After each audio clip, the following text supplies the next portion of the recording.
یہ کہانی ہے ایک ایسی شخص کی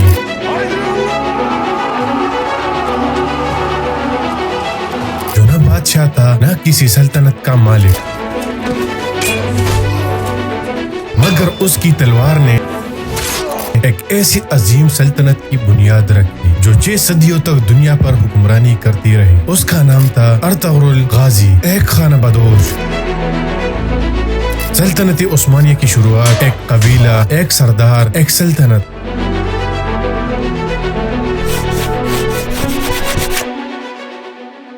13ویں صدی عیسوی یعنی 7ویں صدی ہجری کا آغاز تھا۔ خوارزم امپائر اپنی طاقت کی عروج پر تھی۔ وہ ایران، خراسان، عراق اور شام پر قبضہ جما چکی تھی اور اب اس کی نظریں باقی اسلامی دنیا پر تھی۔ لیکن مشرق سے ایک قیامت خیز طوفان آیا، چنگیز خان کا طوفان۔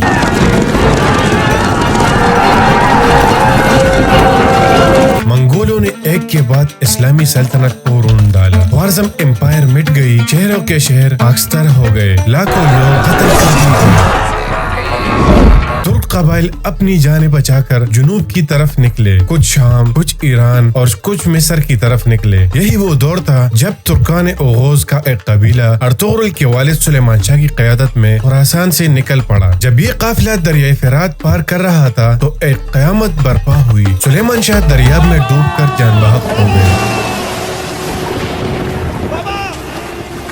قبیلہ منتشر ہو گیا، لیکن جو لوگ باقی بچے وہ ارطغرل اور اس کے بھائی دھندار کی قیادت میں اناطولیہ کی طرف روانہ ہوئے۔ یہ خطہ اس وقت سلجوقی سلطنت کے زیر حکومت تھا، جس کا سلطان علاء الدین قیقباد تھا۔ ارطغرل کا قبیلہ صرف 400 خاندانوں پر مشتمل تھا۔ جب وہ کونیا جا رہے تھے تو راستے میں انگور کے مقام پر 2 افواج میں جنگ دیکھی۔ ایک فوج کمزور تھی، دوسری طاقتور۔ ارطغرل نے بغیر سوچے سمجھے کمزور فوج کی مدد کا فیصلہ کیا اور 444 سواروں کے ساتھ طاقتور دشمن پر حملہ کر دیا۔ دشمن کو پسپا ہونا پڑا۔ بعد میں پتہ چلا جس فوج کی ارطغرل نے مدد کی تھی وہ سلطان علاء الدین سلجوقی کی تھی اور جس پر حملہ کیا تھا وہ تاتاری تھے۔ اس بہادری کے انعام میں سلطان نے ارطغرل کو سغوت کا علاقہ عطا کیا۔ دریائے سقاریہ کے کنارے بازنطینی سلطنت کی سرحد پر یہ علاقہ زرخیز بھی تھا اور دفاعی لحاظ سے اہم بھی۔ ارطغرل کو اس جاگیر کا سپہ سالار بھی مقرر کیا گیا۔ اب ارطغرل صرف ایک مہاجر نہیں رہا بلکہ ایک فوجی سردار بن چکا تھا۔ بازنطینیوں سے جڑ پہ روز کا معمول بن گئے۔ ارطغرل کی بہادری نے ترک قبائل کو اپنی طرف کھینچنا شروع کیا۔ جلد ہی مختلف قبائل اس کے پرچم تلے جمع ہونے لگے۔ ارطغرل کی طاقت بڑھتی گئی۔ ایک وقت ایسا آیا کہ سلجوقی سلطنت خود اندرونی بغاوتوں اور تاتاریوں کے حملوں سے کمزور ہو گئی۔ اس وقت پر سلطان نے ارطغرل کو مزید اختیارات عطا کیے۔ نبی شہر اور بروسہ کے درمیان زمین سلطانونی کے نام سے جاگیر اور ارطغرل کو اپنا سپہ سالار مقرر کیا۔ یہ علاقہ قلعوں،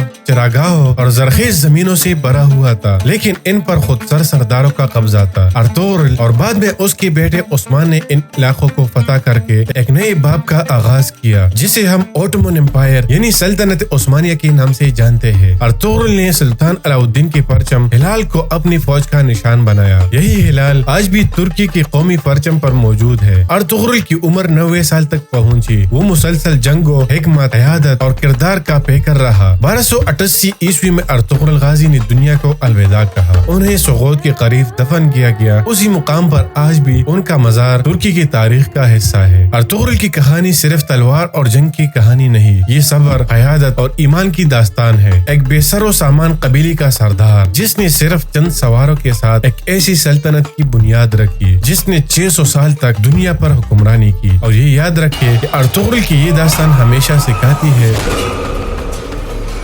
کہ حالات کیسی بھی ہو، اگر قیادت سچی ہو تو تاریخ بدلی جا سکتی ہے۔ اگر آپ کو ارطغرل غازی کی یہ کہانی پسند آئی ہو تو ہماری ویڈیو کو لائک، شیئر اور سبسکرائب ضرور کریں۔ شکریہ۔